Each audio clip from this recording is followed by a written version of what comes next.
7, 6, 5, 4, 3, 2, 1. You'll never have the sacred stone.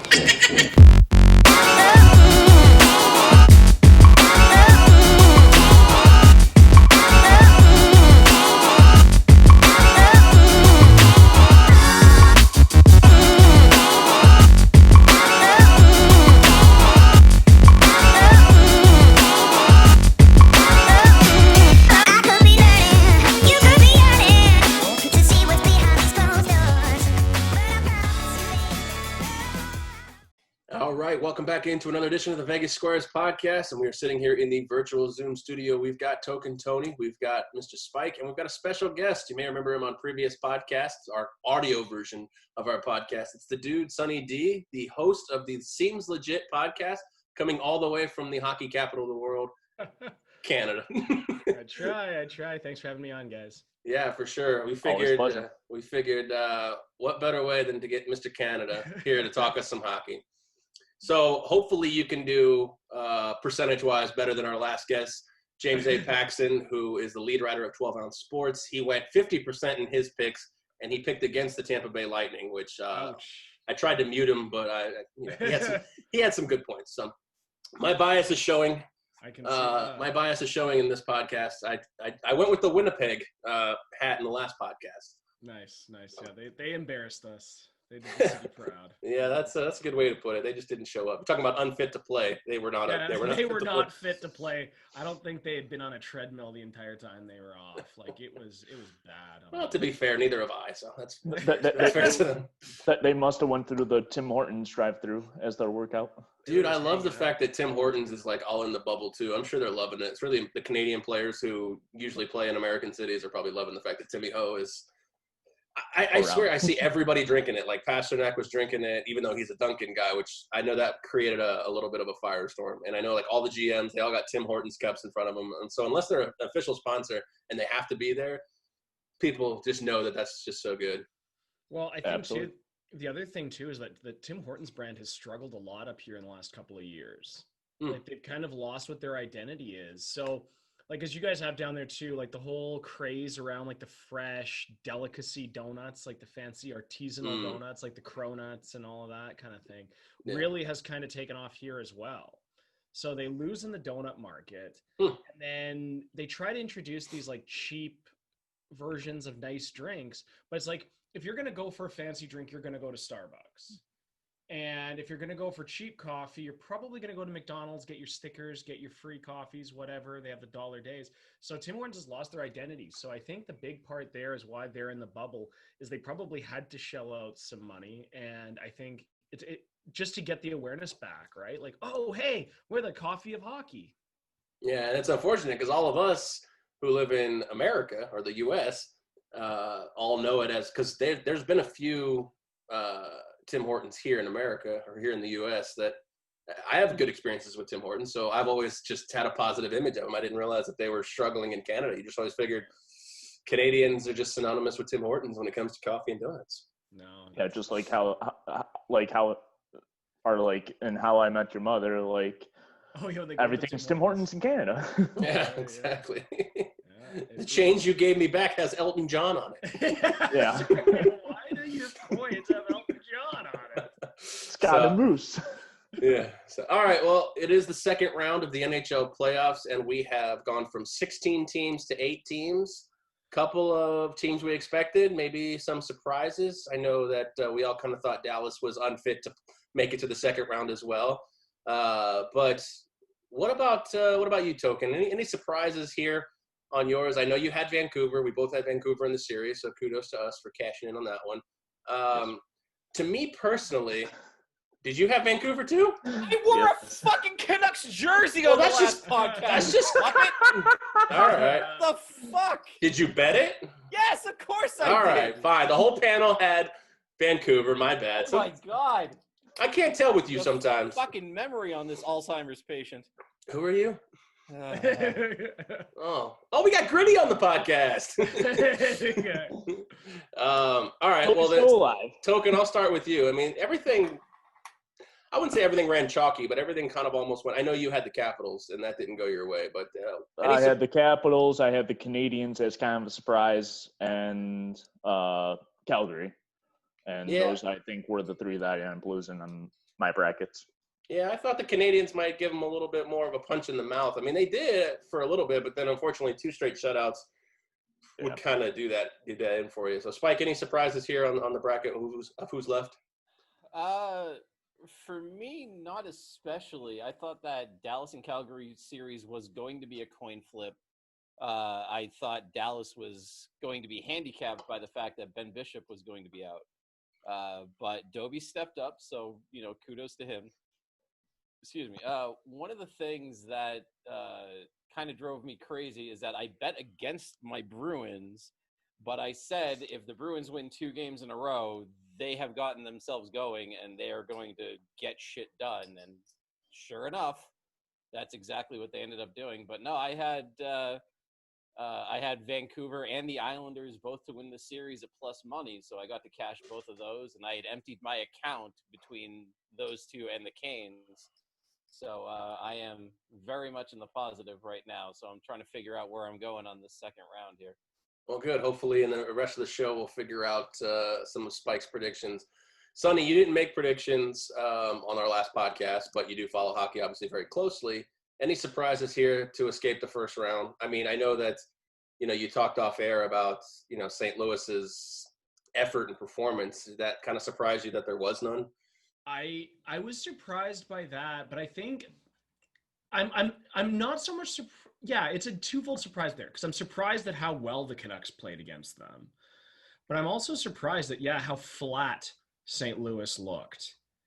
And I think for a team that was defending Cup champions and that had the playoffs have continued the way they were normally going to, right? Had we been in the playoffs in April and such, I think St. Louis would have been tough to beat. Agreed. I think they had everything rolling. Binnington was playing well. O'Reilly was dominating up the middle. Tarasenko was finding his stride. And the thing that people forget too about the St. Louis Blues is when you see these guys without their equipment, they're one of the bigger, stronger teams in the NHL. Like Tarasenko is a fucking bulldog without his equipment on. Like he is a massive, massive man. Mm-hmm. And, so that kind of gets a little forgotten on people as to why when you watch the sports shows and they pick St. Louis to do well, it's that size.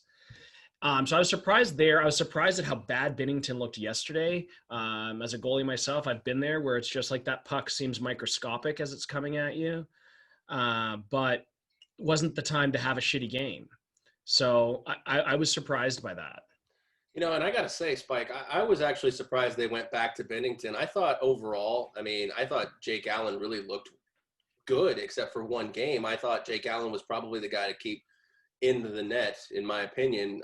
I just didn't see a spot where you could go back to Binnington. The guy allowed 17 goals in 4 starts prior to game 6. It just didn't make any sense to me. I thought Jake Allen, despite game 5 not playing overly well, I thought he was still the better of the 2 goalies that gave you the better chance to win. I thought Berube made a mistake there. Yeah, and we can go back and forth. Clearly the coach saw something either in Binnington that he liked or in Allen that he didn't like, and therefore decided that he had to make the switch. But you're right. Everything that we saw in game time should have gone Allen's way. So, yeah, we can second guess and say, try to pin it on the goalie. But the bottom line is Vancouver's a fast team, and St. Louis didn't adjust defensively. St. Louis didn't up their offensive game and get past Markstrom, who I'm still not convinced is the goalie of the future for the Canucks. But he looked really good in that series. Yeah, fucking good. I maybe I need to change my mind. I don't know. I don't know enough about Markstrom, but I've never been super impressed by him. I think he's just been there for a long time developing on a really bad team. So that you just didn't, not you personally, just hockey fans in general, just assumed that he may have been the problem. I'm not saying he's an all-world goalie, but he has definitely developed over the last 3 or 4 years in Vancouver, because you're right, he's been there for a while, and the team has been in a rebuilding process, and he's been the bedrock as they've gotten guys like Horvat, guys like Besser, guys like Mott, who scored 2 goals the other night. They've got a young, scrappy team with a couple of budding superstars, and we'll talk about that series, but they might be up and coming here for the next 5 years in the Pacific Division, with it being as weak as it is, even though VGK has been sitting atop of it. We talked about it last podcast that Edmonton might be blowing up. So a good number 2 with Calgary maybe blowing up, Edmonton maybe blowing up. It's a good number 2, a good rivalry maybe budding in the Pacific with VGK. Sonny, what do you think about your Capitals? I know you're a Caps fan. You want to talk about unfit to play? They just did not seem to have an answer for the Islanders. And I said it, and I said it kind of tongue in cheek, but at the same time, I got a little bit of heat for it from these two and our last guest, Jimmy. I said if the Islanders can score 4 goals a game, they're the best team in the East, and they're maybe the best team in the playoffs. Well, I'll say this, especially with Barry Trotz at the helm. With Barry Trotz at the helm, there's a lot of validity to what you're saying there. I think that guy has seen so much hockey and is one of the best minds behind a bench. Even when there was a lot of talk about Babcock being the best in the game, I've long said it's been Barry Trotz. His peers have always recognized him as being the best in the game. And I think the fact of the matter is he never goes unemployed for too long. Speaks volumes as well. I think the thing with the Capitals is almost complacency. There's no sense of urgency. I think Ovechkin just had a new kid. Hope he's going into free agency. I think they re-signed Carlson last year. Like they opened up the vault when he became a free agent to keep him around. Yeah, and TJ Oshie's getting a little long in the tooth. All of these things. Oshie has a brand new kid too. A lot of the younger players are getting to baby making age by hockey standards. You get a guy like Kovalchuk who now kind of knows this isn't his last go around. Like he probably will have a couple of years in Washington if he wants it. I think their issue there is complacency. Ovechkin now has a cup. Winning more cups for Ovechkin doesn't really add to his legacy as much anymore. He's gotten where he's going to get. I've predicted it on my podcast. I stand by it. I think the grade 8 is going to get to number 800. I think that's going to be the story of his career. I do see him playing to get to number 800. I think with him getting to 800 when he does eventually get there, it's going to cement his legacy. Probably the best player of his generation, probably the best goal scorer of all time. It's hard to argue those facts. And so I think it's just complacency. They've all got their cup now. There's no sense of like, oh, I feel kind of empty here. And I think that's why Washington, if they get going, like if they had gotten out of the first round, I don't think anybody's stopping them. But they kind of had that, fuck it, we're good to go. Yeah, and I think they ran into a brick wall in terms of Semyon Varlamov and that team defensively. And for another podcast, I would argue, unless Ovi gets a couple more cups, I would argue of the era, Sidney Crosby to me. But that's just my personal opinion. Although he's a crybaby. But Alex, Ovechkin, I took a liking to Ovechkin once I saw him keg stand off the cup. So I'm cool with that. All right, so we do have the second round matchup set. Again, we'll go over them here and we'll break them down one by one. In the West, you have Vegas Golden Knights, the 1 seed versus the 5 seed Vancouver Canucks. You have the 2 and the 3 seed, the 2 seed Dallas. Avalanche would have been, I think, the 2 seed. Yeah, this has it wrong. What I'm looking at, NHL.com, ironically. I believe that Colorado was the 2 seed. The 2 seed Avalanche versus the 3 seed Dallas Stars. And on the East, you have the 1 seed Philadelphia Flyers against the 6 seed New York Islanders, and you have the 2 seed Lightning versus the 4 seed Boston Bruins. It seems like every year, Token, we get the Bruins and the Lightning in the second round. But as a Lightning fan, I would much rather see the Bruins than the Islanders. Yeah, as of right now, I mean, those Islanders are very hot, and they definitely have that speed going for them, and that's going to be tough for this Philly team to stay up to, but more to come with that. So let's start with that series here in the East, the Islanders versus the Philadelphia Flyers, the 1-6 matchup. And like I said, this team, as long as they can score 3 or 4 or 5 goals a game, I think they're unstoppable. The odds, according to William Hill, all these odds will be via William Hill, Las Vegas, or William Hill, Nevada. Philly is a -130 favorite to win the series. New York is a +110 dog to win the series. Spike, Carter Hart has been playing unreal, and this is finally your time to sit back and I don't want to say gloat, but this is your finally time to sit back and say, I told you so, because the Canadians are finally out of the playoffs. Yes. Makes me immensely happy, although Nick Suzuki playing well makes me miserable and depressed. So what do you think about him tapping Carter Hart on the head? Oh, Much ado about nothing, or did you like it? I mean, look, we all know Philadelphia sports fans to be the most sane and calm and rational people on the planet. Naturally, yeah. So when they were upset about the fact that Nick Suzuki tapped Carter Hart on the head, I didn't think anything of it. They've eaten horse poop. I feel like they've lost all credibility. Yeah, so, I mean, these are psychotic, lunatic individuals that should be castrated for the good of humanity. They're just they're not going to form rational opinions about anything when it comes to sports, and this has been true since the 70s when they threw batteries and snowballs at Santa Claus.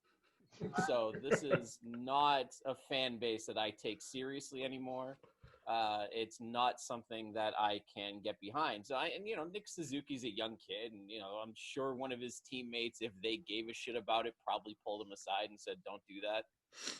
But it is. I'm not worried about it. Like he's, if he continues to pull antics like that, he'll either have to back it up with goal scoring and being a good player, or he's going to get a reputation as just a little pest that can't do anything and just runs his mouth, and somebody's gonna shut it for him.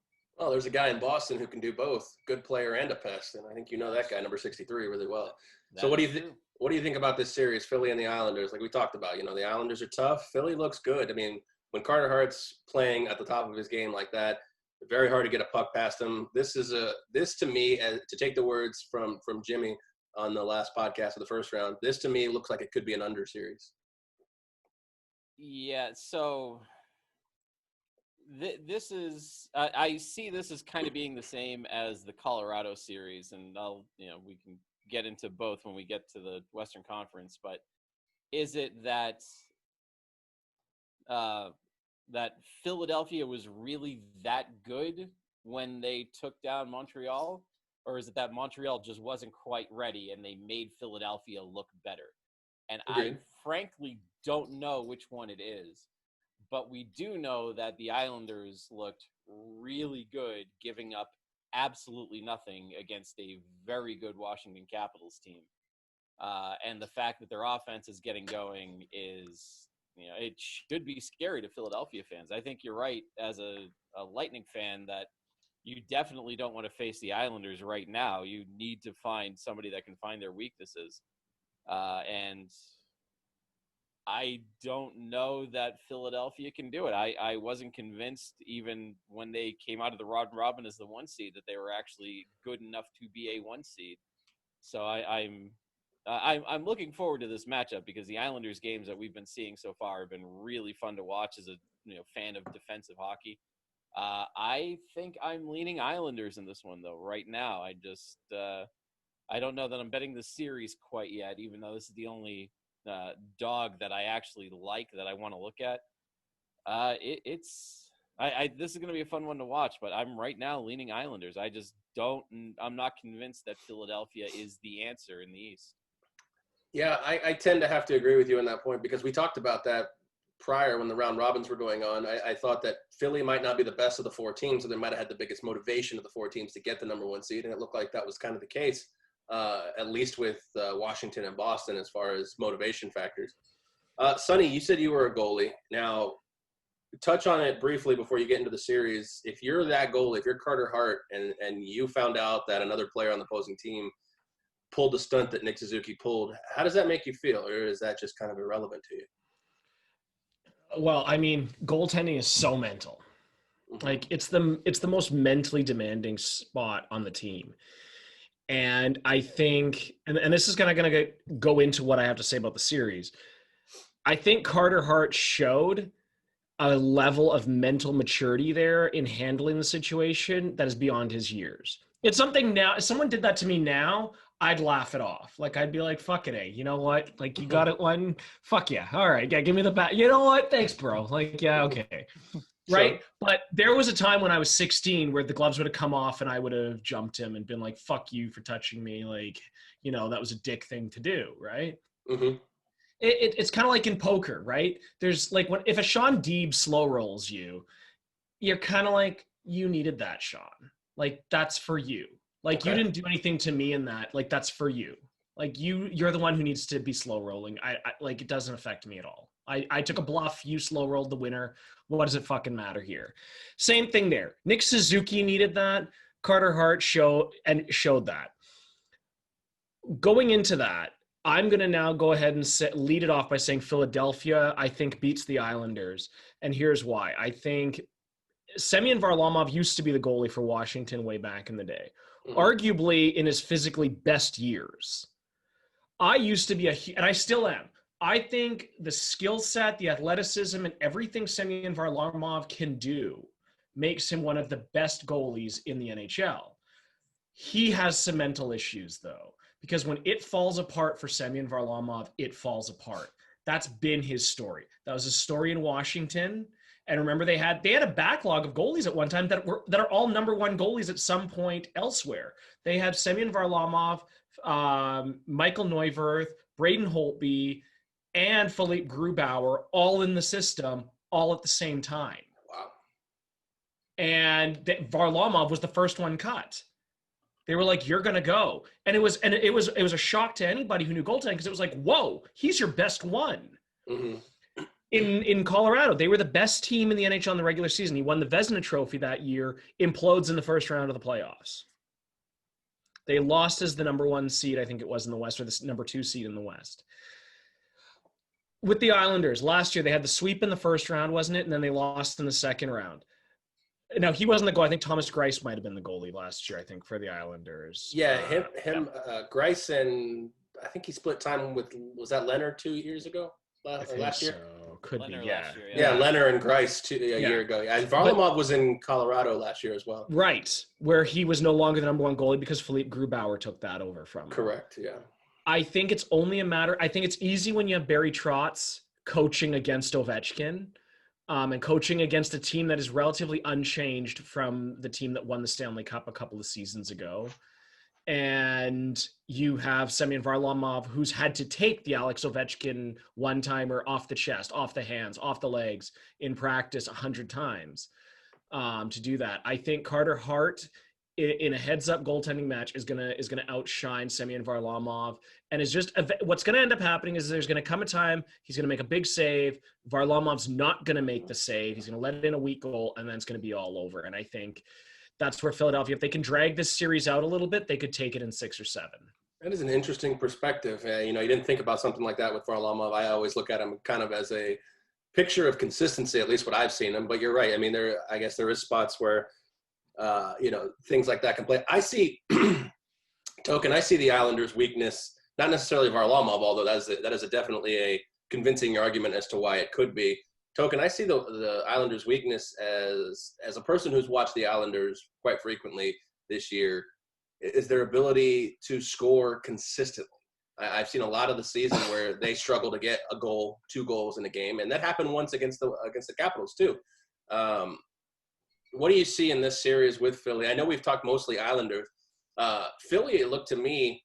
Now, I know Carey Price is going to be a Hall of Fame goalie or could be on the cusp of it. Yeah, I know, Spike, we can argue that. He gets a cup. I think he might be on the cusp of it. Anyways, we don't want to go down that road. The fact of the matter is Carey Price is an all-world goalie, maybe not still today, but he played very well in the first round. Philly was still able to get by him. This is a different series with a team that, like you said, a team that Montreal, who's up and coming, versus a team in the Islanders who are built for now. What do you see in this series? I mean, I see a lot of good goaltending in this one. It's going to be what really comes down who makes these sloppy mistakes, who gets these unnecessary penalties that puts your team in pressure situations. And that's what it really, I think, will come down to. And also, I think a difference maker is the two-way defenseman. And I think that edge slightly goes to the Islanders in this one, in my opinion. I mean, you got Liddy, that's pretty good. You got Pollux, that's very good at that situation, and he can be a playmaker on the offensive side. I'm going to have to give the slight edge overall to this one to the Islanders when they are able to get a few shots on goal and few critical scoring situations. If they get a few that squeak in, they're going to win the series. And I think this one, however, goes 6, and I like the Islanders in 6. Yeah, and I know we talk about it. I think a thing that would have been huge for the Islanders, and we talk about it every podcast, but I think it's a big part of the Stanley Cup playoffs is that there's no fans, and Philly fans can, well, Spike analyzed it perfectly. Philly fans can be a little bit raucous, a little bit crazy, especially in that building, 17,000 fans inside of a domed arena. With a team playing well, they can definitely, have a home field advantage, but that doesn't exist here. So I feel like that's such a key for teams who need that fuel. And it seemed like it kind of hurt Philly in some spots, in that Montreal series. For me, I think I'm going to take New York with the plus money as well, but I think you're right, Token. I think this series goes 6 or 7. I don't see any team just blowing the doors off the other team. And the only thing I can see is if Sonny's right and Varlamov kind of fades right here, then that may be a quick series. I don't see it. I don't see a 4 or 5 game series here. I think we're getting 6 or 7 here. So, all right, let's flip it over into the East. It's Spike versus Aaron, Tampa Bay versus Boston here. Battle of our other favorite teams that's not named VGK. And you got the 2 seed, you got the 4 seed, and Spike, I know you bet against your team. A little happiness hedge. We talked about my feelings on happiness hedges this early in postseason play. But the Bruins were able to get the advance in that series rather shockingly, in my opinion, because I think you weren't wrong in necessarily taking Carolina. I was really shocked to see them kind of, I don't know if get destroyed is the right word, but they definitely didn't feel like they were in most of that series. Yeah, and again, one of the things that I said was if Boston finds their legs, if they can get going, then we're going to see regular season Bruins as opposed to postseason Bruins. And, I don't know if they just suddenly decided to turn it on or if it was some kind of rallying cry, like when Tuukka Rask said that he was going home and they had to rally around the Halak Ness monster, or if it was, just something else in the clubhouse that suddenly inspired them to play better hockey. But, from what we saw in the round robin to what we saw at the end of that series with Carolina, that was a huge difference. Their offense is starting to click. The perfection line is starting to get production again. The defense with Chara and McAvoy. McAvoy is such a goddamn stud. He really needs to be talked about more in the national conversations at this point, but he's on the same line as Chara, so that doesn't help him. I think a few of the injuries and the play, the alleged dirty plays by McAvoy may actually keep him out of favor with the media. Yeah, potentially. But, he's going to be beloved in Boston for a while, especially because Jack Edwards loves him. So if the play-by-play guy is, Not a lot of people love Jack Edwards, though. In Boston, they love him. In Boston, he is adored. Well, good. He should stay in Boston. Outside of Boston. That's where he gets to hang out. I get exactly what you're saying. And I could see how that would be grating. But, and we could have another conversation about this. But I personally despise when hometown announcers try to be neutral. It just drives me insane. I'm fine with that. I just meant the Chara thing. It's probably a little in poor taste, but I think you're right. I think a lot of people got their panties in a bunch with that comment. I mean, you mess with the bull, you get the horns. And I don't care how old Chara is. That guy's 6'8". Yeah, he's just a big ass redwood tree. I mean, the play looked weird, but it didn't look dirty. I mean, and Svechnikov seems to have an ability to find himself in stupid positions. I mean, look at Alex Ovechkin. Is it last year? Yeah, it was last year. And he beat the shit out of him. And he beat the living hell. I mean, look, Alex was like, "Hey, do you want to go?" And Svechnikov's like, "Yes, I want to go." And he got a fucking haymaker to the throat. He got what sense he had left in him out. It was a beat down. But Spike, I kind of agree with you there. I mean, I think that the world is a little too touchy. Jack Edwards' comments weren't great, but I mean, they're calling for his head, and I don't agree with that. Oh no, that's nonsense. I mean, it's not like he's the guy from the Reds broadcast that went viral the other day. Right? Oh my God. That guy. Oh my fucking word. I'm sorry, just to take a small little anecdote, you can't call yourself a Christian man and don't believe in that and then literally say the capital of the world. You can't be both. Yeah. You know, I mean, go ahead. He is not long for that booth if he hasn't already been fired. I don't actually know. He got ripped off the NFL games. I think what was funny is that he went directly from that comment into a sponsorship read. So I'm curious about how the sponsor felt about that. Too. What was better, the fact that he didn't realize the mic was on, or did you see his apology? No. He calls a home run. He called a home run in the middle of the game. He's like, look, as a Christian man, we don't believe in using that word. I'm terribly sorry. As Castellanos hits the ball to left, and that one is gone. Oh my Imagine God. being the sponsor as that guy has just dropped the F word and now decides, hey, let me read out this little plug here. You're just like, oh, for fuck's sake. I'd like a rebate on that one. As somebody's going yard. Oh, I'm just so mad. But Just always anyway, assume I the don't mic know is how we hot. got on that tangent. That's but yeah, for this series, look, these are the two teams that were, at the top of the charts for the regular season. We both know that these teams can play. We both know that they have talent up and down the roster. I think one of the things that's a little bit of a handicap for the Bruins is Halak is not Rask. I mean, he played well against Carolina, but he let in a couple of soft goals. And you can't do that against Tampa Bay. They're just too good.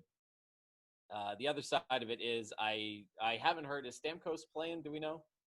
There's no word yet. I would be shocked if he was on the ice game one. Okay. So, I think that obviously bodes well for the Bruins. Excuse me, especially if they can get in, score early, take a lead, and then rely on that solid defense to play well in front of Halak so that he doesn't have to make those mistakes. I think that is going to help the Bruins. This is going to be a long, tough, bloody series. I'm looking forward to it, obviously. But I think Bruins in 7 at this point. They're just playing too well for me. Yeah, and you brought it up with Halak token. Spike talked about, Halak letting in some soft goals. I mean, you look at a team like Tampa who, we all talked about it. It looked like Jonas Korpisalo was going to single-handedly win that series for Columbus, and Tampa found a way to break him too. So not saying Korpisalo and Halak are one is better than the other, but Tampa's a team that's just going to keep firing pucks on the net. And to be honest with you, I said this a few years ago, and I didn't know necessarily if I believed it, but I thought at some point Braden Point would be the best player on the team, and that included Stamkos and Kucherov. And I thought eventually when Stamkos finally, whatever happens with him, I thought Braden Point might be the next captain of this Lightning team. And he's sure looking like he's grabbing the reins. Kucherov, I know the way Kucherov plays, he makes it look like he's very nonchalant. But unfortunately, sometimes, especially against Columbus, that looked like it bit him in the ass. He can't afford to do that against Boston, who's a far better team, who's going to be way more physical, I think, than Columbus is. This series, every year, it's a knockdown drag-out, like we talked about. And every year we get it. It seems like we get it in the second round. And I think Boston might just got the motivation factor it needs to get back on track as potential Stanley Cup favorites, like they were betting before the playoffs restarted. This is going to be a good one. We have Tampa Bay minus 120 and Boston is even money. Yeah, I mean, this one's probably going to go, if not the full distance, at least 6. I mean, it's going to be definitely a grind them out series between these two teams. However, with Boston, I think they got the better two-way defenseman. They play a lot more physical hockey.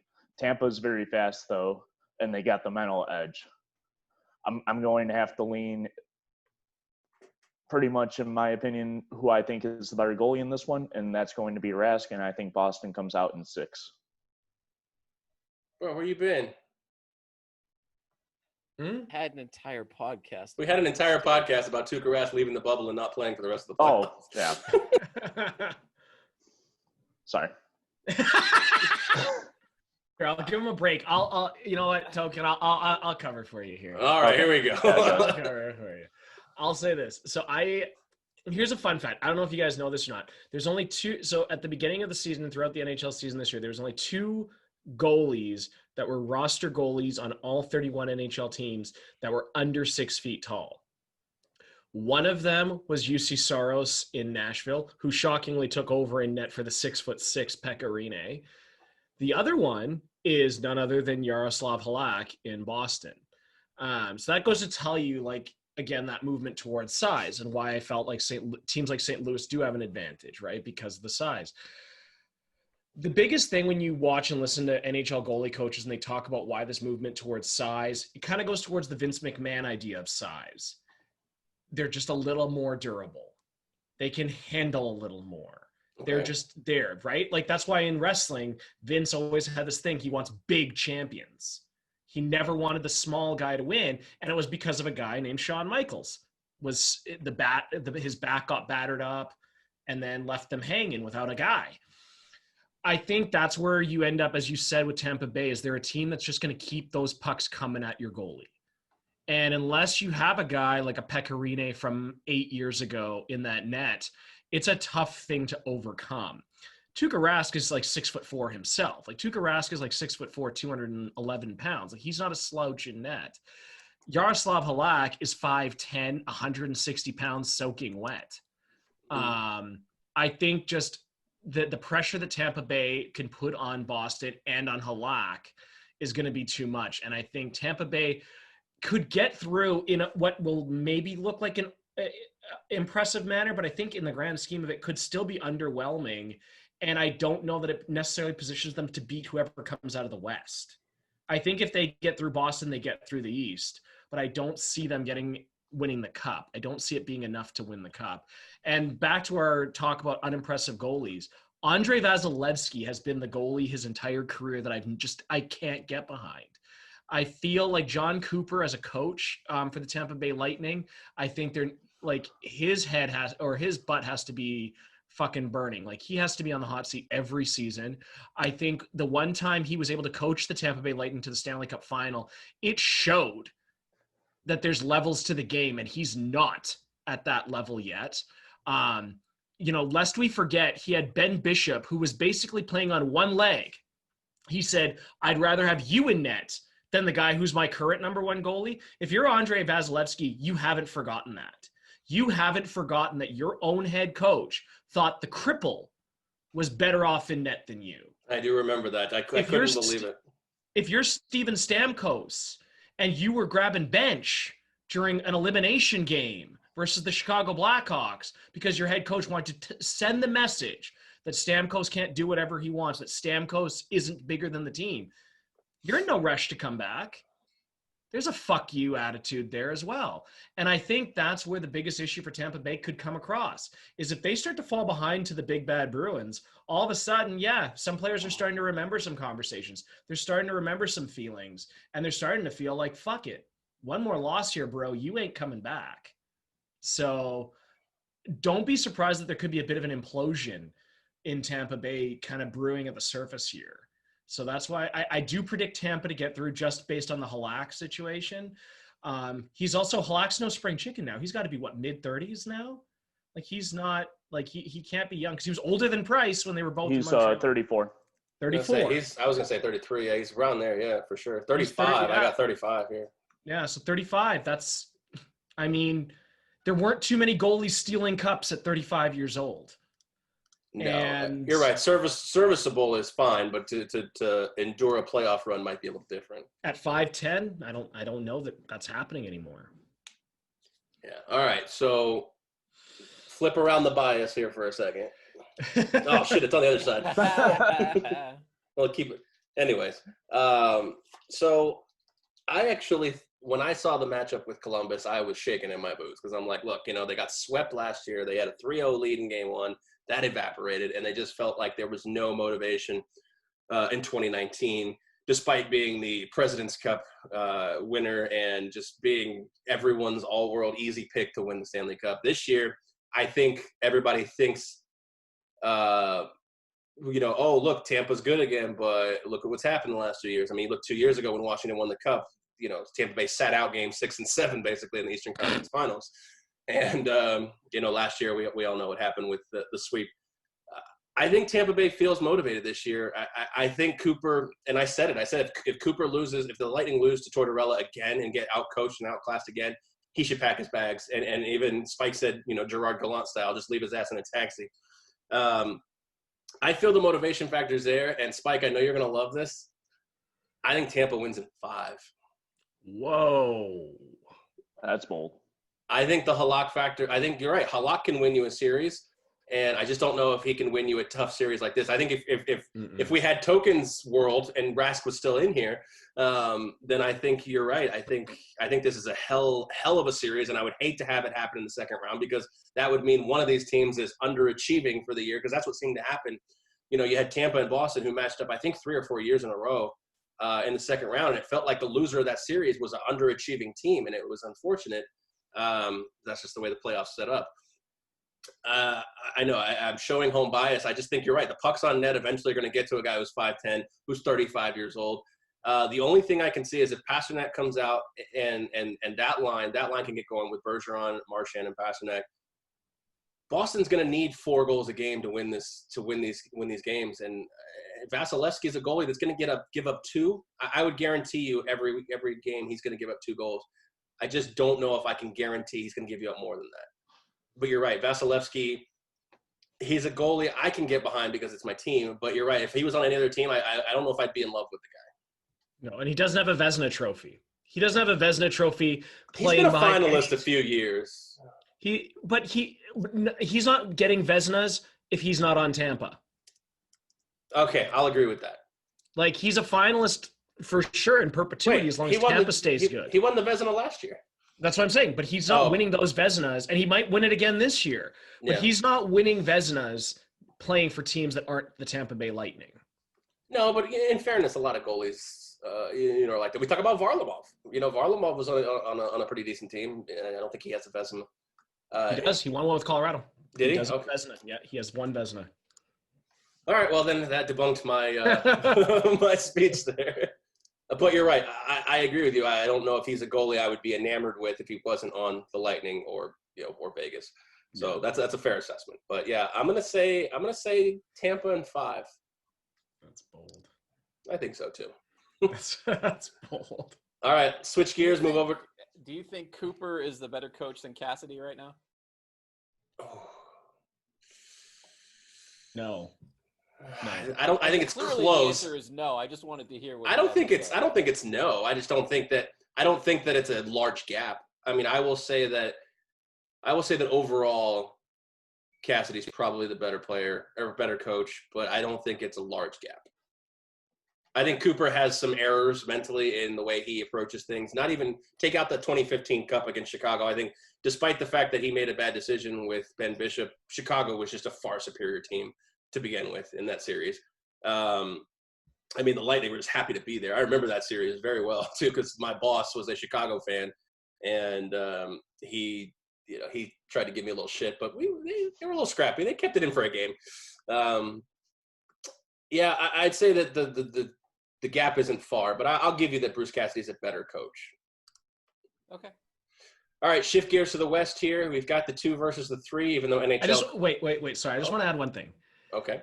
Of the remaining coaches that John Cooper will have to coach against in the Eastern Conference playoffs, so he'll either face Bruce Cassidy, Barry Trotz, or Alain Vigneault. I'm going to go out, and you're probably never going to invite me back on the podcast for saying this. There's not a single coach left in the Eastern Conference playoffs that John Cooper is the better coach against. Every coach he's going to coach against in the Eastern Conference or could coach against is better than him. I want that. I think that's an important narrative to remember. I think Alain Vigneault, lest we forget, has won a Jack Adams trophy, I think, for every single team he's ever coached. Barry Trotz, probably the best coach in the game. And Bruce Cassidy's probably the closest one. Like, they're probably the closest, and I don't think he's a better coach than Bruce Cassidy. I think John Cooper, that's what I'm saying. Like, even if Tampa Bay gets past Boston, don't be surprised that Tampa Bay implodes at some point, and it's all because they're done listening to Cooper. You can still come back, but I'll I'll give you that he might be the worst coach out of the 4 coaches left. Yeah, because Barry Trotz, that's not a question. Yeah. Bruce Cassidy, like I said, I think that's more of a closer comparison. Right. Alain Vigneault is a really good coach. I mean, like you said, he took Vancouver to the Stanley Cup final, and he took New York to the Stanley Cup final.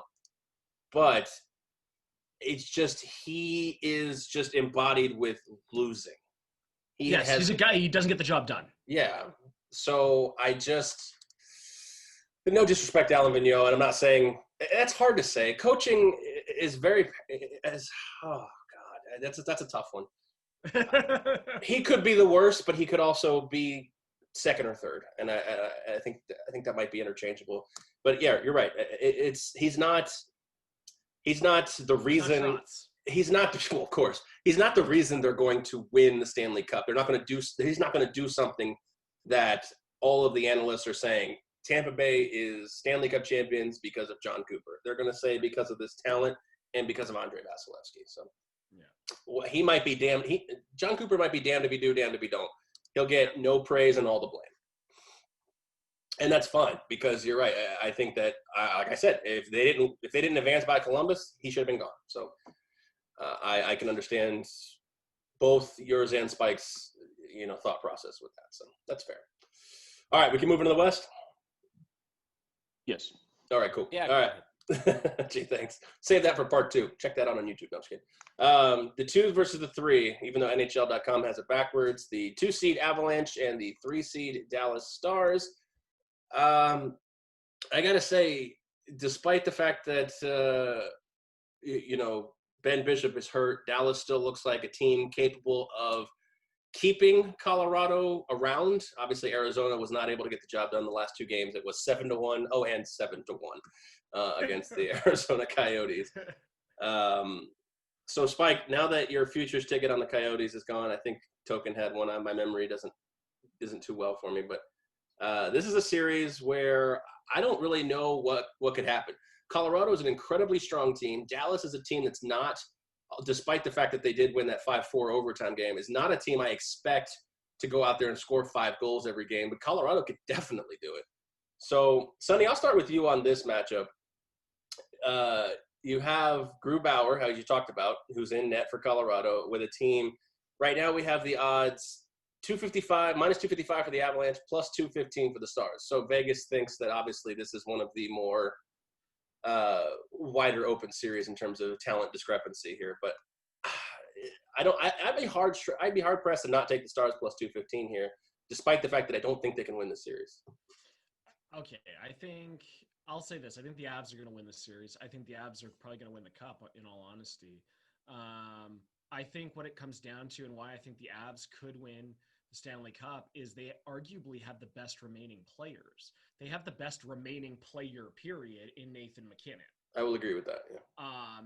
And I think moving forward, in every series they're going to play, they have the best player.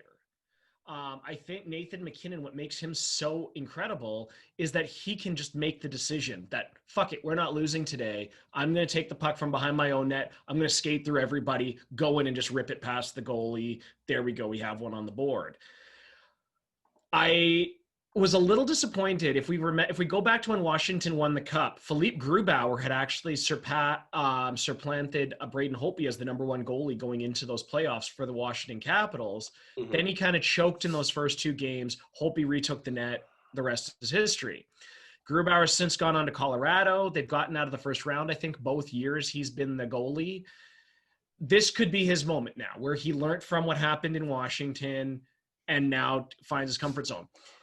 If Dallas is going to beat Colorado, it's going to be on Grubauer. It's going to be because Tyler Seguin lined up in the slot, Ben was able to feed him the puck, and they were just able to score at will. That's the real only chance I think they have. If Grubauer is able to just play consistently well, he won't need to steal the series.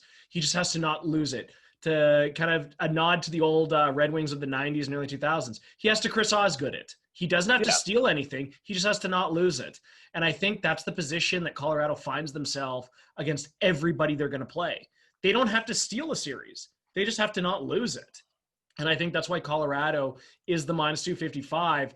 And I think the only reason why it's not a wider margin, such as like the Golden Knights Canucks series, is because of the unknown with Grubauer.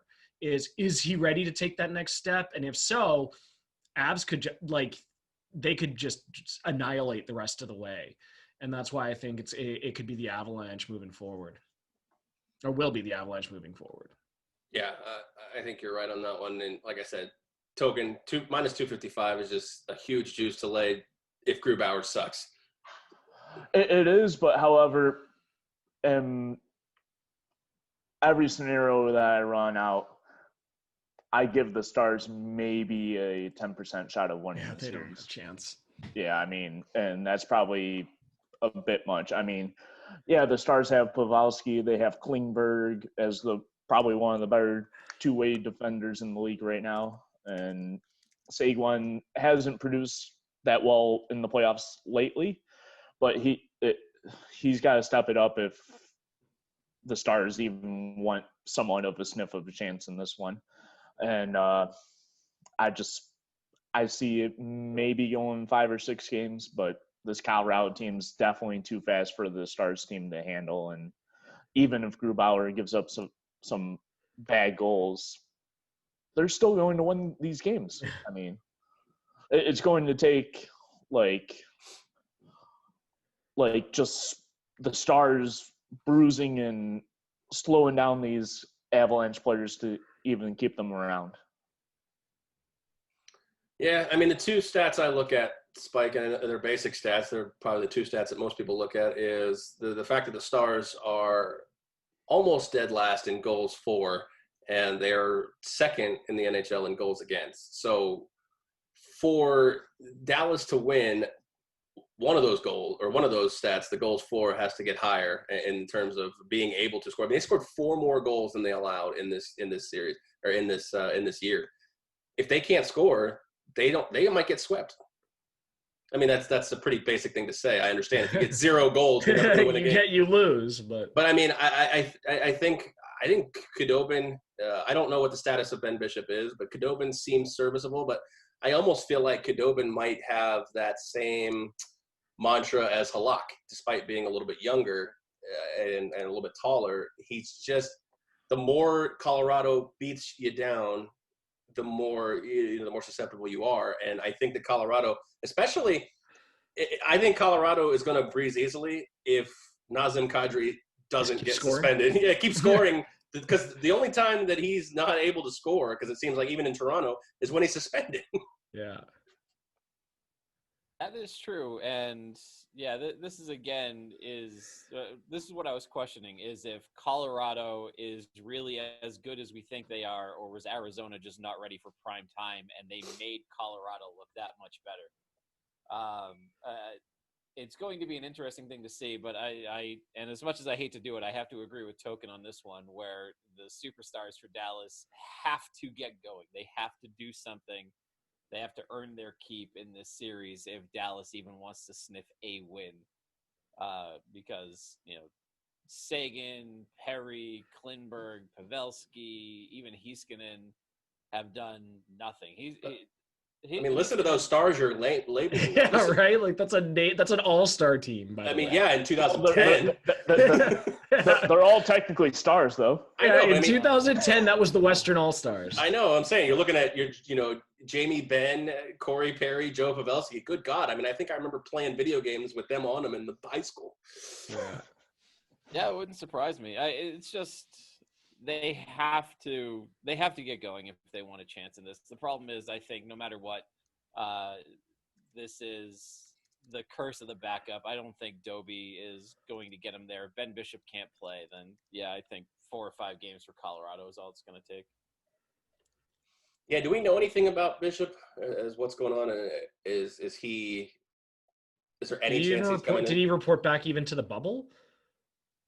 I have no idea. I don't know. Is he even in the bubble? I don't even, I'm not sure what's going on with Ben Bishop. I think he might have even I think he might be completely, you're not getting him back this series. Wow. And that's unfortunate, because you talk about guys who, if he could stay healthy, you talk about a career that he could have had in Tampa or even in Dallas. Kid's great, but he just can't stay healthy. He's just that's his MO. All right, so I think we're all kind of on Colorado here in this series. The only thing I'll say is maybe hope that Dallas can steal game one here and maybe get a little cheaper series price on that. That's the only thing I can say with the 255 here. I don't even think the 255 is that much juice to lay in the series. I mean, you could even do exactas for the Stars, or not for the Stars, but for the Avalanche, and you get plus money, but there's not very good value, in my opinion, if you do an exacta price. Well, then maybe this is a spot where you parlay the Avalanche series with another series you feel confident about. Vegas. Yeah.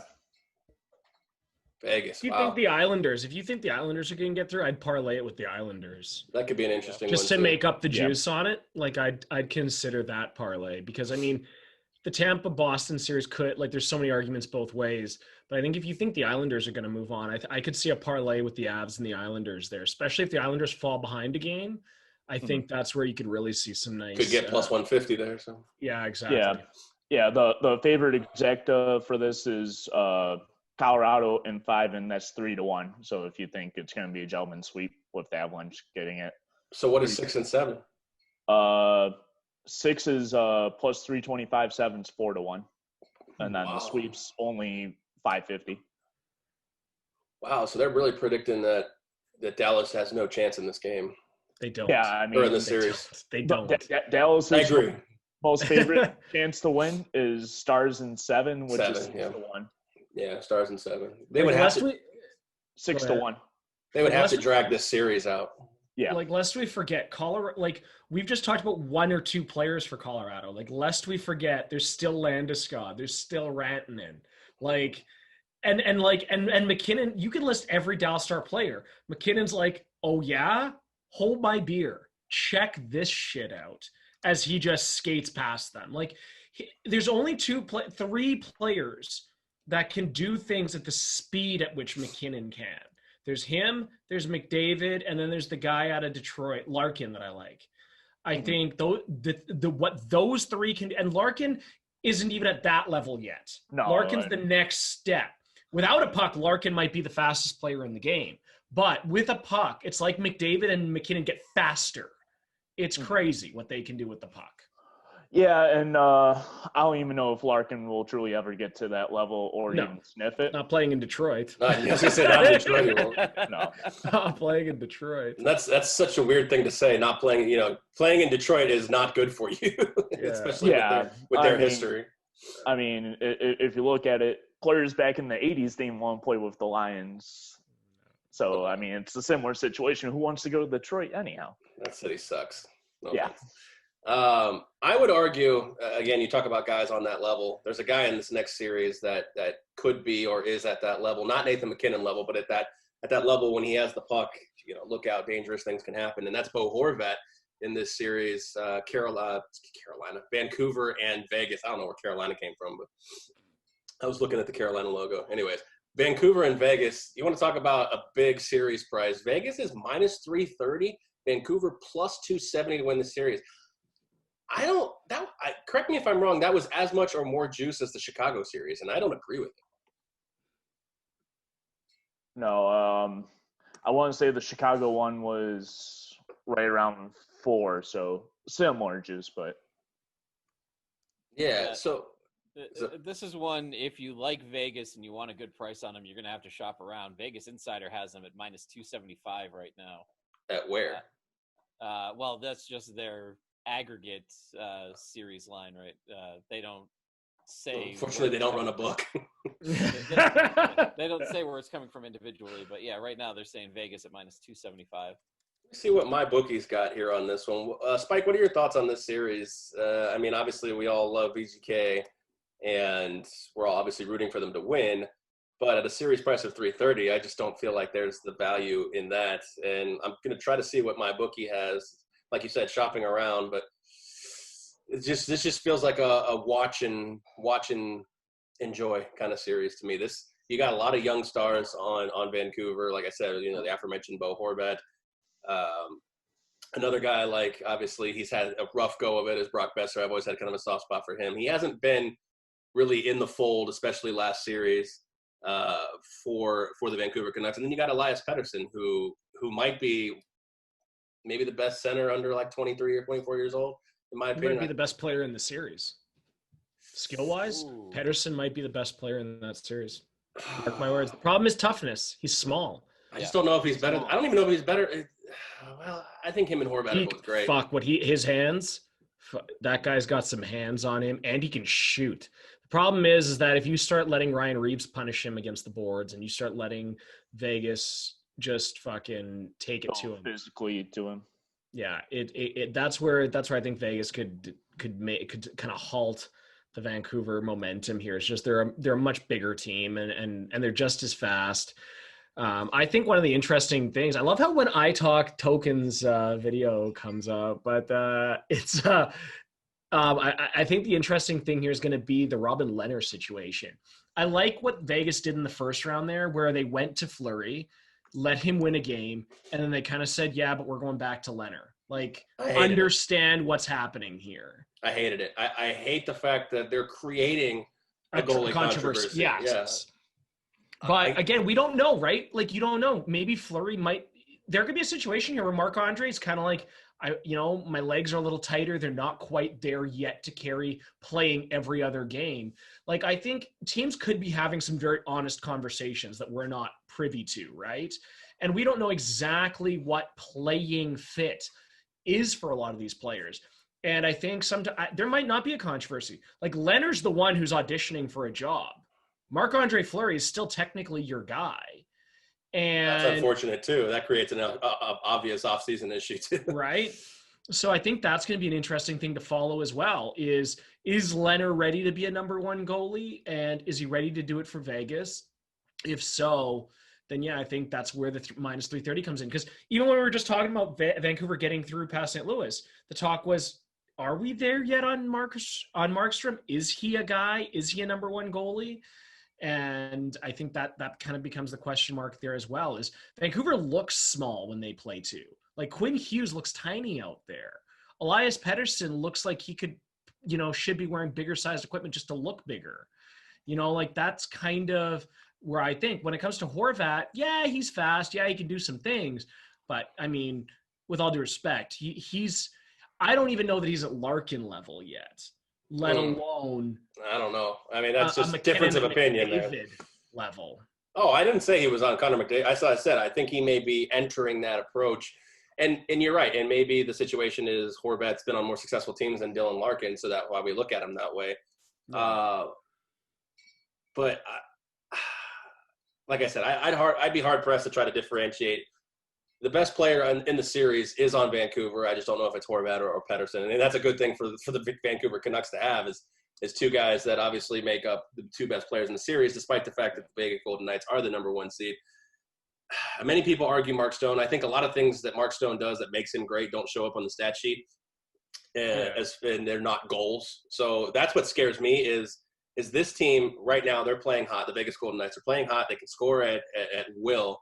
But we've all seen this. Those who follow the Vegas Golden Knights, we've seen the 5-6 game stretches where they can't seem to score at all, and that's the only thing that keeps me from believing Vegas it's going to run through Vancouver, going to run through Colorado. I think if Vegas is playing like they did right before the stoppage, where they were just scoring at will, that team can't be beat, just no matter who's in goal. But the fact that they have these stretches, and every team has them, it just seems like Vegas, when they have them, it's a lot more magnified. They have enough guys that they all shouldn't be getting hot at once. They should all be getting hot at different times. And they don't seem to really run that way. And I hate the fact that they do that the team is like that. And the fact that I don't know if I trust Coach DeBoer right now, because I feel like he's manufacturing a freaking goaling controversy. And no disrespect to Marc-Andre Fleury for anything he's done in the past, anything he's done for BGK, Spike, but I think the only reason Fleury played was because there was a back-to-back. Robin Lehner's the guy. Stop making this into a thing. Yeah, no, you're absolutely right. If it's not a back-to-back, Fleury doesn't see the ice in that Chicago series. Agreed. Lehner's playing too well. Now, part of that may be, or the reason that Lehner had a longer leash than maybe he needed to is because he was on Chicago, so he knew the players. He knew that, knew the positioning he needed and everything else, but I think you're absolutely right that it's this is Leonard's team now, and if he leaves in free agency, so be it. But I think this is one of those things where the offseason is going to make a lot of VGK fans very upset because they love them some Marc-Andre Fleury. And don't know that they'll get over it if they have a cup. Yeah, I don't know that DeBoer is as in love with Fleury as the rest of Vegas is. So now the question I kind of wonder is, if you are DeBoer and VGK front office and you want to find a way to keep Robin Leonard, you think he's the goalie of the future, wouldn't keeping Marc-Andre Fleury on the bench, I don't know if anything really pisses that guy off, but if something were to piss him off is to be the second goalie again on a Stanley Cup team like he was in Pittsburgh, all those games he contributed, and then they were like, thanks, but here comes the young kid. If you're going to get a guy to waive his no movement clause, I got to think, Token, you make him think that he's never getting back in net. I mean, maybe perhaps, and that's kind of a shitty way to go, but I mean, of course it is. It could very easily happen. But who didn't see this coming when they traded for Robin Leonard? A lot of the Vegas fans to begin with, because they just are blindsided how Fleury was, how Fleury is, what's Fleury done to the team. And look at the first year when they went to the Cup. Fleury played out of his mind in the playoffs, but he was so tired that because of his age, he couldn't get the job done against Washington. After that Braden Holtby save, it seemed like everything shifted. Everything was coming up Holtby, and Fleury couldn't stop anything. And then you look at Game 7. I mean, I think if anything, VGK front office can point to Game 7 against the Sharks last year and say, look, yes, we had a major penalty. It was an unfortunate circumstance, but you can't give up 4 goals in 5 minutes and expect to we're all just okay with it. I understand that VGK and all the media turned it on, not a major. Look at what happened, Cody Eakin. And Cody Eakin was, eventually run out of town for it, among other things. But, Marc-Andre Fleury still gave up 4 goals in 5 minutes. So, yeah. Again, Sonny, I think that if you got a guy with a no movement clause in Marc-Andre Fleury who makes $7 million, the only way I could really see him wanting to leave is if he still has the passion to win a cup or cement his legacy, and somebody will take him. But the only way I think that VGK can do that, again, is just to make sure he never sees the net. I'll say this. I kind of have a soft spot for where Marc-Andre Fleury is in his career. I appreciate what he's done for the Golden Knights. I think, of course, I don't think anybody doubts that.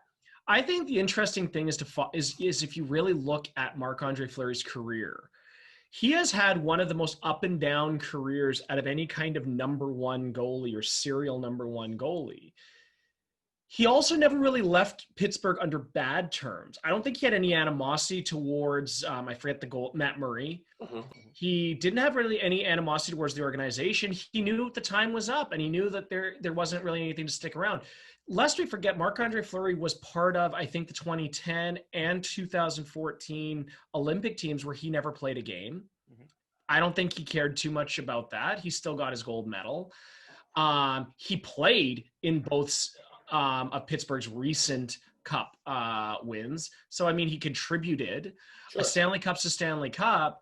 It's kind of like, and sorry to keep making poker analogies, but let's look at Ryan Fee, for instance. I mean, for a guy who talks all kinds of smack about online poker and this and that, and I mean, he's Doug Polk's boy, Ryan Fee has 1 bracelet, and I believe, and this isn't a knock on Ryan Fee's poker abilities, but it was in a tag team event with none other than his boy, Doug Polk, who at the time was one of the hottest tournament players, hottest online players. I don't think Ryan Fee begrudges his bracelet. I don't think he feels any less deserving of his bracelet. And I think, let's say Doug had played 80% of that tournament for them. He did what he needed to do. He knew he had a stud. Let's just win this. I think Marc-Andre Fleury understands the cadences of the game. He single-handedly lost a gold medal for Canada at the World Juniors when he tried to clear the puck and shot it against the American, and then it went into the net. I mean, there's been tons of times where people have been looking to be like, fuck, Fleury's the reason they're not winning. He's rode the roller coaster, and I think he understands the cadences of the game.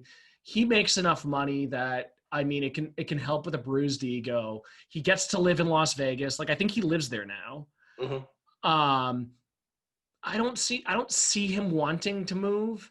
I think it becomes a salary cap issue. But if you can get a guy like Marc-Andre Fleury and what he brings and the lessons he's learned, I think if you're Vegas, you try to keep him around. I don't think there's any reason to show him the door. Well, the thing is keeping him around effectively eliminates Robin Leonard. You can't keep them both with the salary cap. So that's the issue. So Marc-Andre Fleury really has all the leverage in that, is the fact that he can say, yeah, I got a new baby. I got a house here. I'm not going anywhere. I'm under contract for 2 more years at $7.5 million a year. So you guys roll the dice. So you're right. That's what I'm saying. I think the onus is on VGK to try to find some way to make Marc-Andre Fleury mad enough to want to leave. Or and you you're make right. him assistant coach. What? You make him assistant coach, pay him $1.5 million a year, and say, hang it up. Give him a nice front office job. So you get to stay here. So they're going to do that with England. I know that for sure. But I don't know if Marc-Andre Fleury is ready to hang it up, especially if he's only getting $1 million. Well, that's what I'm saying, but nonetheless. I mean, they could find a way to have him retire and pay him the $7.5 million. I don't care. My ticket price might go up $4. Yeah. Perhaps, yeah. So I think we're probably all in agreement here. I kind of want to hear who you guys think in this series. Me, honestly, I think this one will actually go to the distance. I think with Vegas kind of struggling on defense in these playoffs, I mean, you got Theodore and you got Alec Martinez, who've been the best defenders on this team. But besides that, the defense numbers have not been great, especially in this playoffs since the restart. You got Vancouver that can create pressure on both sides of the net. You got some really good defenders on their team. You got Hughes, you got Tanev, you got, even Myers isn't bad, but he hasn't been performing on the offensive side for them. I think he got hurt. Yeah. Myers is also an awkward skater. You can get him tangled up in his own feet. That was why we let him go in Winnipeg. Yeah. Is his ability to rotate. If you got past him, it was like, okay, see ya. Yeah. I think a big difference maker for this series will definitely be Peterson, and whether that's enough for Vancouver to keep them in, as well as Markstrom at net, not giving up weak goals and all that. I mean, of course, he's going to give up a couple against this strong VGK team. They shoot the puck probably 35, 40 times a game, but, I mean, his save percentage coming into the series is almost .930. Yeah, I got to wonder if, with Paul Stastny being unfit to play, how he'll affect this, because he's a huge presence in this lineup with playoff experience. I think, Spike, to be honest with you, I think the X factor really for VGK is Max Pacioretty. Got to get going. I think if he's not going, Vegas might be in a little bit tougher of a series than they expected. Yeah, this definitely smells like the kind of series where the favorite can look past their current opponent to the future one. And I don't know enough about DeBoer's coaching style if he can handle having that kind of a locker room mentality. I would hope so, but I have no idea. I admit that Vegas's defense scared me even entering the playoffs. I didn't think they had the depth to be able to play well, but Theodore, for as good as he is offensively, is turning into a pretty good defensive player as well. Alec Martinez is playing better. Zach Whitecloud on that third pairing with Holden, they haven't been bad. And again, this may be, just kind of a victim of circumstance, so to speak, where they were playing a weak Chicago team and therefore they looked better. But I don't know. I was pretty happy with their performances. And then obviously Schmidt and McNabb are my boys. So I'm happy to watch them just shut people down at all costs. I like Vancouver. I just think that they're probably a piece or two away. I say VGK and probably 6 at the most. And then, we'll see how it goes from there. But yeah, because one of the things you got to realize is that if Besser, if Pettersson, if those guys in Vancouver's offense do get going and they get a few by Leonard, you put in Fleury, and then you can still feel pretty good about your chances to win if you're VGK. So I still think this is VGK still the significantly better team top to bottom than Vancouver right now. So I think Vegas should be able to win this one. Not in the laugher, but still pretty easily. What's Leonard's story? Is he like an alcoholic or a recovered alcoholic or He had something? mental issues. Yeah, bipolar. Yeah. Is that what it is? Okay. I couldn't remember what it was. I knew he was recovered from some, like he has something, like he has some demon in his closet. And I know that's why it's been hard for him to find like a permanent landing spot. Yeah. I couldn't remember if it was a mental health issue or like an alcohol issue. Because there was he's good goalie and he's bad goalie. What were you gonna say? Who, me? Oh, I thought you were gonna say something. Oh no, I was just gonna say that I going back to the Leonard thing, I don't know where I feel about Robin Leonard. Like that's still my thing. Like I don't know that I'm willing to give up on Marc-Andre Fleury for Robin Leonard. I don't think it's a giving up thing for me. I just think that if you're going to have one, because I'll be honest, I said this on the podcast a couple weeks ago. I was surprised that Robin Leonard got the start that he was the goalie. I thought Marc-Andre Fleury would be the goalie with a short leash.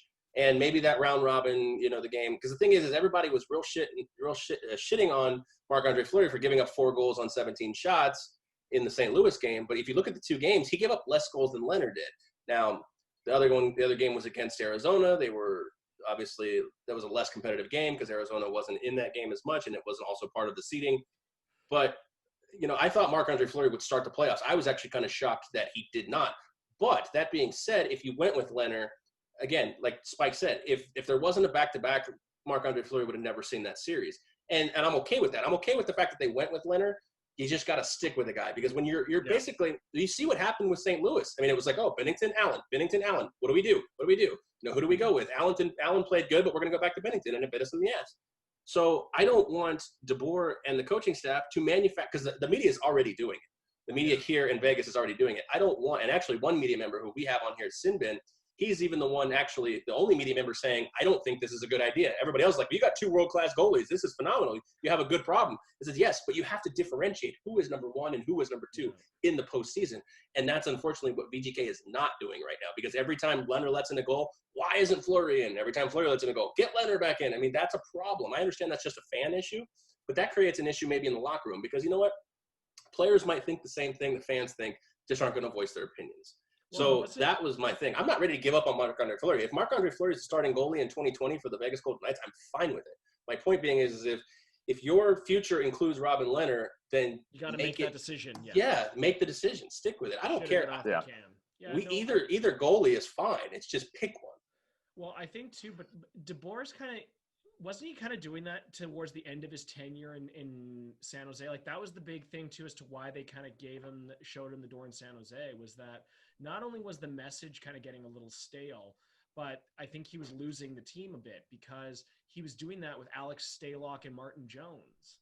And also Aaron Dell. The problem was Martin Jones could never seem to freaking hang on to a damn job. Like Martin Jones was the reason DeBoer had it so tough, because Spike basically fired the over every game Martin Jones started. Martin Jones had a good gig in LA, but that's where goalies get greedy too. And that's why I'm saying, like, Marc-Andre Fleury, I mean, he's an expensive backup, but goalies, look at Jonathan Bernier, look at Martin Jones. These guys had great gigs backing up Jonathan Quick, but they all felt like, oh, Quick sucks in the regular season. I can give you more wins than Quick can. Yeah, but you can't do what Quick does. We don't need Quick to steal us 40 wins in the season, but in a race to 16 wins, he'll get us there the fastest. Agreed. And, unfortunately, that's just the motivation factor for most goalies. They want to be the starter. Yeah. But I think Martin Jones may have been one of the reasons that DeBoer's message got old, because he would go to Martin Jones give up 5 goals. He'd go to Aaron Dell would give up 5 goals. He's like, what do I do here? Get me somebody. So playing game pickle with himself. And again, I don't know I think DeBoer with this talent has the ability to get to the Western Conference Finals. And I agree. I think we're looking at 6 games here. Vancouver may steal even game 1, but ultimately I think that I'll take this collection of guys in Vegas over the picking out a few superstars in Vancouver. I mean, you look at guys who just kind of underperformed in Vancouver, Tanner Pearson and Tyler Toffoli. To me, I think those guys are underperforming for what they were expected to do. And maybe that's just a product of the other guys being better, but those guys seem to be lost. JT Miller has been playing well. He played well in the St. Louis series, but guys, you traded a first-round pick for Toffoli, you traded a first-round pick for Miller, and those are the guys that you expect to be putting on a better show. And if they do, I think they may have a shot actually to give Vegas a run for their money. But I think ultimately Vegas in 6. I just can't lay 330. I just can't do it. No, that's way too much juice in my opinion. I mean, if you thought the Avalanche series was very juiced, this is mind-blowing. Yes. Yes. Well, this is mind-blowing to me because I think this is very similar juice to Chicago, and I thought I thought Vancouver is a far better team than Chicago. Yeah. I don't know. Chicago was playing well coming out of the qualifying rounds, so I could see why people were thinking that Chicago might steal a game or two and even get past Vegas. Not to say that I thought that. I think I had Vegas in 6. I wonder if that was the Edmonton factor. Oh, my God, Chicago beat Edmonton. We've got That's who they beat. That's right. Okay, who did Vancouver beat in the qualifying round? That is a great question. They beat Minnesota. Right. Yes. Yeah. The shit team, because Dubnyk didn't even show up, wasn't that? Like, that was the big thing there. He just was like, he's like a ghost. Yeah, he was like, fuck this, I ain't coming back. Nah, Staylock's pretty decent, but yeah, he's not Devin Dubnyk, in my opinion. So, anyways, all right, let's wrap it up here. I want to thank a couple sponsors. You've been reading the sponsors on the bottom. We want to thank all of our sponsors. Please go support them so they can continue to support us. And obviously, the people that host us, first and foremost, 12 Ounce Sports Radio, where you can catch our podcast in audio and video format. While you're there, make sure you check out the 12 Ounce store. Pick up a phone case, pick up a 12-ounce blanket, pick up a 12-ounce golf polo, anything you want over there. Go support them because they support us. And obviously, we're aired on Zingo TV, channel 761. If you do not have Zingo TV, you can sign up for a free account using the promo code 120Z at sign up, and then the account is 100% free to you. You can catch us and all the 12-ounce shows on Zingo TV, channel 761 there all throughout the week. So, Sonny, we appreciate you coming on. Hopefully, maybe if Vegas makes the Stanley Cup, the state of Canada might let you go to a bar and watch it. Oh God! But it's funny. Like, thanks for having me on the show, guys. I appreciate it. It's a weird thing though, like the whole COVID thing. But that's for neither here nor there. I'll tell you what. I'll have you guys on my podcast, and we can talk more about that kind of stuff. So let's keep it to sports. Thanks for having me on, guys. And don't forget about the Seems Legit podcast. Where can they find the podcast? You can find it on Apple Podcasts, I think is what they call it now, or iTunes podcast. I don't know what Apple calls it now, but it's on Apple, and I'm gonna probably put it on Amazon as well. So we'll see there as well. Excellent. But, yeah. There you go. So, all right, and again, thanks, Sonny, for coming on. Token, thanks for the Rask talk. That was great. Thanks. Tuukka's going to steal this one. Tuukka's going to steal the series from his couch while he's burping his baby. Yeah. All right. For Spike, for Token Tony, for the Seems Legit host, Sonny D, I am Aaron. We appreciate you listening. We will catch you on the next one. Good luck on your bets.